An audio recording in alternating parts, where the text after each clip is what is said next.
जय हिंद बच्चों। जैसा कि आप जानते हैं कि ढेर सारे एग्जाम्स हैं आपके।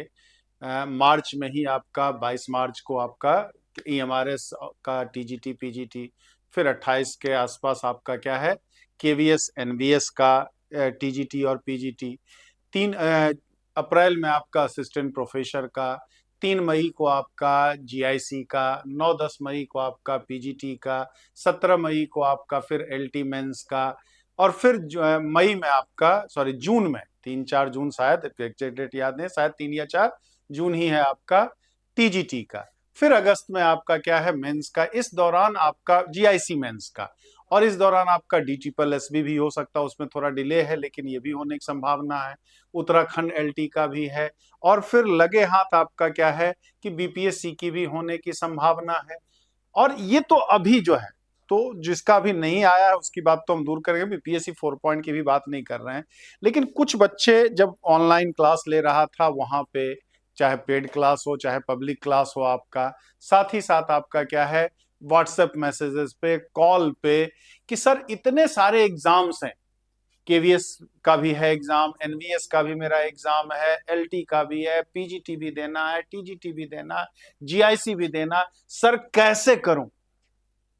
तो इसमें परेशान होने की कौन सी जरूरत है यार, आप तो भाग्यशाली है ना कि आपका टीजीटी केवीएस एनवीएस का भी प्री निकल गया है, एलटी का भी प्री निकला हुआ है, ईएमआरएस का भी प्री निकला हुआ है, जीआईसी का तो खैर अभी प्री ही होगा आपका। तो याद करिए, अभी ज्यादा नहीं, 6-8 महीना पहले तो उस समय कमेंट आप क्या करते थे, सर पढ़ते जा रहे हैं पढ़ते जा रहे हैं, किसी फॉर्म का आता पता नहीं है, अब क्या करेंगे कैसे करेंगे, कुछ नहीं होगा, जीवन तबाह हो गया है। तो अब यहाँ पर क्या है, परेशान यहाँ की ज्यादा एग्जाम है तो परेशान हो रहे हैं, ज्यादा एग्जाम है तो आप परेशान हो रहे हैं। तो इतने ढेर सारे एग्जाम से तो इसको नेगेटिव लेकर के नहीं चलना। ये बात बताइए कि आप ही नहीं है ना, कि तो सब लोग के साथ ये बात संभावना होती है आपकी। लेकिन यहां पर अगर हम बात करें तो सिलेबस, अगर मैथ्स अगर आपका तैयार होगा, अगर जब जिस समय फॉर्म नहीं आ रहा था उस समय जिसने कॉन्टिन्यूअस पढ़ाई किया था उन्हीं का मैक्सिमम प्री निकला भी है। हाँ, केवीएस एनवीएस की बात और ईएमआरएस की बात अलग है, क्योंकि प्री उनका जिनका निकला है ठीक, उसमें मतलब बहुत सारे बच्चे ऐसे हैं जो मैथ्स के टच में नहीं थे, लेकिन वो भी 2 महीना, ऐसा नहीं कि ग्रेजुएशन उन्होंने मैथ्स से किया, इंटर किया ही है, बीएड वगैरह कर ही रखा, थोड़ा सा क्या आउट ऑफ टच हो गए थे जिस वजह से उन्हें थोड़ी सी परेशानी है।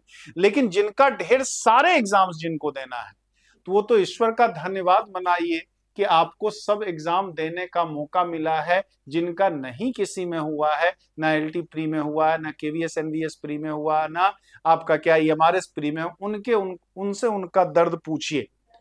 तो अब हम लोग क्या है, एक इंसानी फितरत होती है कि हम लोग अच्छा में भी बुरा सोच लेते हैं, अच्छा में भी हम लोग बुरा सोच लेते हैं। जिनका नहीं हुआ वो ज्यादा परेशान उनको होना चाहिए कि आपको सारे एग्जाम्स देने का मौका मिला है, उनको आपको परेशान होना चाहिए।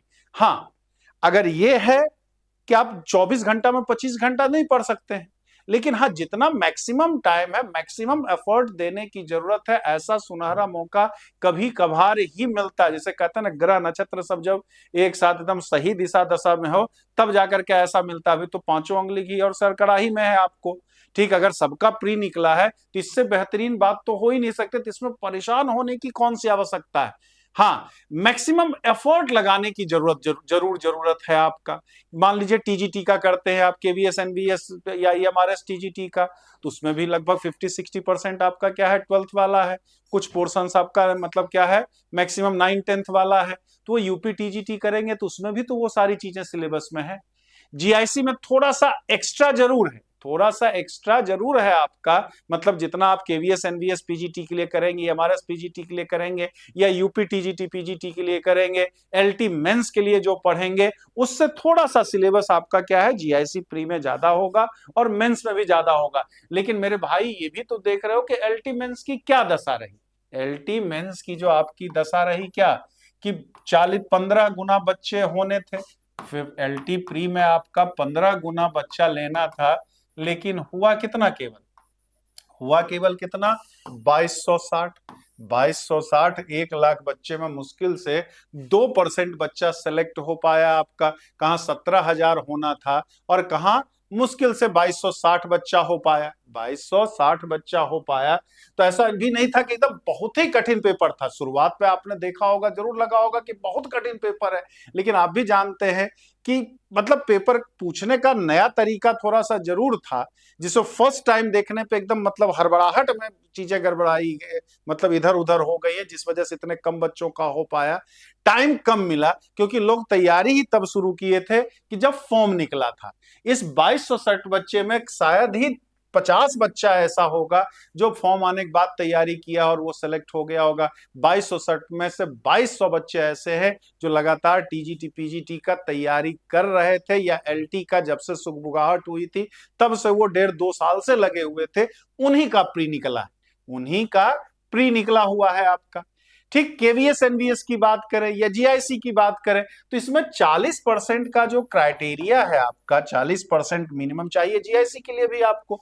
तो 40% अगर लाना है तो क्या है, ग्रेजुएशन मतलब जो जीआईसी में एक्स्ट्रा भी है, जो जीआई माना सब एग्जाम यही उधर करेंगे तो हमारा एलटी में थोड़ा सा नुकसान होगा, बाकी एग्जाम्स में वो सारी चीजें नहीं आ रही है। लेकिन जितनी चीजें कॉमन सिलेबस है जीआईसी में आपका, अगर उतना भी आप अच्छे से अगर आप तैयार करते हैं तो 40% आएगा ही आएगा।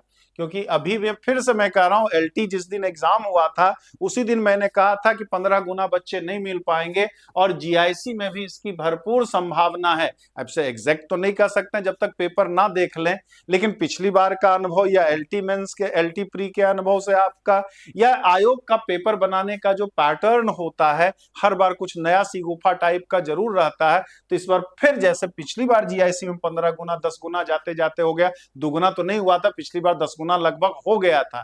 ठीक है, क्योंकि इसमें सीटें कम होती हैं, सीटें। तो अगर इतना भी आप पाते हो तो भी आपका मतलब अगर पेपर इसी स्टैंडर्ड का रहा पिछली बार की तुलना में, या एलटी प्री जैसा हुआ आपका, तो 40% में हो जाएगा। और पेपर मान लीजिए थोड़ा आसान भी हो गया, आसान हो गया तो 70% तो इन्हीं सब वाला सिलेबस में, तो उसमें भी तो होगा आपका। तब आप 50-60% ला पाओगे। आप प्री में 50% मतलब बहुत आसान पेपर पूछ लिया, तब भी 50% से ज्यादा नहीं जाएगा। अगर इसी लेवल का पूछा तो 40%, थोड़ा सा आसान कर दिया तो 50%, उससे ज्यादा नहीं जाना होगा आपका। तो सब मिलाकर के जो हर, आप तो खुशी मनाइए यहाँ कि इतने सारे एग्जाम्स आपको देने के मौके मिले हैं, और सबको थोड़ा सा आपको करने का प्रयास करना। पहले जो सबका कॉमन सिलेबस है, कॉमन, और ये मोर देन 70% जो है, 70% से ज्यादा सिलेबस जो है वो आपका लगभग कॉमन हो। चाहे आप केबीएस दे रहे हो, चाहे आप एनवीएस दे रहे हो, चाहे आपको जीआईसी देना हो या एलटी मेंस देना हो, अप्रोच का थोड़ा सा फर्क जरूर पड़ेगा। अप्रोच का, एलटी मेंस पूरी तरह से सब्जेक्टिव है आपका, केवीएस एनवीएस और ईएमआरएस टीजीटी हो चाहे पीजीटी हो आपका, उसमें सब्जेक्टिव ऑब्जेक्टिव दोनों अप्रोच आपको रखना है। जीआईसी प्री के लिए फिर ऑब्जेक्टिव होगा, यूपी टीजीटी पीजीटी के लिए ऑब्जेक्टिव होगा। तो ये सारी चीजें देखो, बुरा ना मानना भाई, बड़े हो आप लोग, कभी कभी मैं कड़वी बात कह देता हूं तो कुछ लोगों को बुरा मान लग जाता है, लेकिन मैं कहता ही हूं कि आप लोग को बुरा लगे। अगर आपको चीजें आती हैं, अगर चीजें आती है, आपको कॉन्सेप्ट पता हो है, तो चाहे ऑब्जेक्टिव हो चाहे सब्जेक्टिव हो, हर तरीके के क्वेश्चंस को आप कर सकते हैं। हर तरीके के क्वेश्चंस को किया जा सकता है। ऐसा नहीं कि सब्जेक्टिव है तो बड़ा एकदम विकट परिस्थिति में फंस जाएंगे। हाँ, थोड़ा लिखना पड़ेगा, थ्योरम सब थोड़ा सा एक्स्ट्रा जरूर याद करना पड़ेगा, लेकिन अगर वो थ्योरम एक्स्ट्रा अगर प्रूविंग करते हैं, थोड़ा सा देखते हैं, थोड़ा टाइम तो जरूर ज्यादा देना पड़ेगा। लेकिन अगर पूरा कॉन्सेप्ट समझ के उसको किए रहते हैं तो वो थ्योरम ऑब्जेक्टिव में भी हमारा काम देता है, कंफ्यूजन नहीं रहता है हमारा, ज्यादा समय तक याद रहता है। क्योंकि किसी चीज को अगर समझ के पूरा अगर किए रहते हैं तो वो लंबे समय तक याद रहेगा। लेकिन अगर चीजों को रट करके खाली रिजल्ट रट करके किए तो आज किए कल भूल गए, कल किए परसों भूल गए, मतलब बार बार उसको रिवाइज करने की आवश्यकता होती है।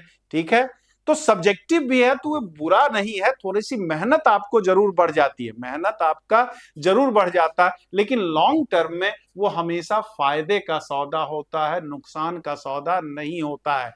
तो एकदम बिंदास रहिए, बिंदास रहिए। इन से पढ़ना लिखना बंदे मत कर दीजिए, एकदम पूरा जी जान से जोर लगा करके करने की आवश्यकता है। अभी ईश्वर ने ये जो आपको मौका दिया है, इस मौका को दोनों हाथ से लपकने की आवश्यकता है। आपको 10 घंटा पढ़ना, 12 घंटा पढ़ना, 15 घंटा पढ़ना, मतलब डू और डाई वाला सिचुएशन एकदम करने की आवश्यकता है। देखो, काम करके कोई मर नहीं गया है कि काम ऐसा सुने हो कि काम करते करते मर गया भाई, किसी बीमारी की वजह से, एक्सीडेंट की वजह से, इसकी वजह से, उसकी वजह से, वो चीजें सही है।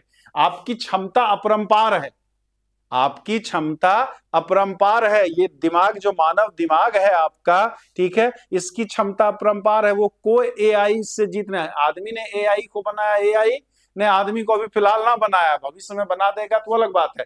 तो अपने ऊपर भरोसा रखिए, ईश्वर ने जो दे के भेजा है वो प्री निकाला, इतने सारे आपने एग्जाम्स निकाले, इसका मतलब कुछ बात तो है आप में यार, कुछ बात तो है आप में। आप यहां तक पहुंच गए हो, 2260 में बच्चे में हो, उधर 90% बच्चा को छट चुका है, जितनी सीटें केवीएस एनवीएस उसका 10 गुना ही तो लिया है आपका, तो 90% से तो आप ऐसे ही आगे बढ़ गए हो। तो इस समय हिम्मत हारने का नहीं है, टेंशन लेने की आवश्यकता नहीं है, बल्कि जी जान से आपको लगने की जरूरत है, बिना बिना रिजल्ट की चिंता किए हुए। हमेशा देखिए, सोचा सबसे अच्छा जाता है, हम करते हैं प्रयास हमेशा सबसे अच्छे के लिए।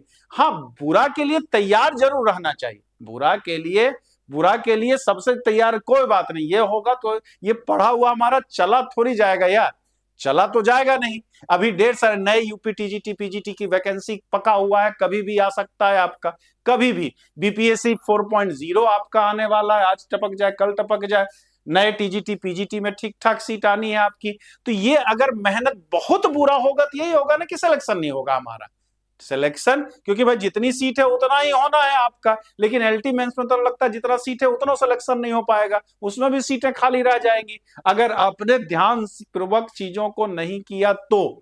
वो प्री के लिए भी समझा रहा था, जी जान से लगने की जरूरत है, अभी के लिए भी समझा रहे हैं आपको कि 2200 सीट, 60 बच्चे सेलेक्ट हुए हैं, 1093 लेना है, तो अगर जी जान से 2260 लगेंगे तो 1093 तो हो ही जाएगा। लेकिन प्रयास जी जान से करना पड़ेगा आपको। वही बात केवीएस एनवीएस और ईएमआरएस के लिए भी है। प्री में जितनी मेरिट गई है, मेंस में उतनी मेरिट नहीं जानी है। लेकिन हाँ, कितना मेरिट जाएगा, कैसे होगा, ये सब बिना सोचे हुए बस आपको सब्जेक्ट तैयार करना है, मॉडल पेपर करना, टाइम मैनेजमेंट पे आपको ध्यान देना। मॉडल पेपर करेंगे तभी आपको चीजें क्या होगा, किस पोर्शन में हम कहां से वीक रह जा रहे हैं, ठीक, कौन सा कमजोर पार्ट है, उसको कौन सा चीज हम भूल जा रहे हैं, कितना टाइम हमें लग रहा है सॉल्व करने में, वो सारी चीजें आप कर पाएंगे। इतना अगर आप करते हैं तो यार, अच्छा करेंगे तो अच्छा ही होगा। हो सकता है थोड़ा सा टाइम लगे, लेकिन अच्छा करने पर बुरा तो नहीं होगा, बुरा तो नहीं होगा। तो दिमाग से जो निगेटिविटी सबके मन में आ रही है, कितने सारे एग्जाम्स में क्या करें ना करें, इसको ईश्वर का आशीर्वाद मानिए कि आपको इतने सारे मौके आपको दिए हैं, सबका प्री आपका निकला हुआ है। तो ये जश्न मनाने का, मेहनत बढ़ाने का समय है, ना कि निराशा में डूबने का समय है आपका। तो ऑल द बेस्ट, ढेर सारे एग्जाम्स है आपके, उम्मीद है कि आप हमेशा कुछ अच्छी बातें रिजल्ट वाले दिन सुनाएंगे। जैसे एलटी प्री में बाकी तो कम हुए, लेकिन हमारे बच्चे जिन्होंने माना था, जितनी बातें मानी थी, लगभग सबका हुआ है। और इतने कम रिजल्ट्स में भी हमारे बच्चे इतने अच्छे रिजल्ट दिए हैं, तो आगे मेंस में भी मुझे उम्मीद है कि वो अच्छे रिजल्ट देंगे ही देंगे। हमारा तो एक ही सपना, हर स्कूल में हो बच्चा अपना, हर स्कूल में हो बच्चा अपना। और ये मेरा सपना पूरा तभी हो सकता है जब आप जी जान लगाएंगे, आप जी जान लगाएंगे, आप अपने लिए जी जान लगाइए और बाकी के लिए नजीर पेश करिए। 10 लोग फिर वो करेंगे कि हाँ, ये भैया लगातार लगे रहे तो उनका रिजल्ट आया ही आया, और आएगा ही आएगा, ना आने का तो सवाल ही नहीं होता है। तो उम्मीद करते हैं मतलब कुछ चीजें आपको क्लियर हो गई होंगी।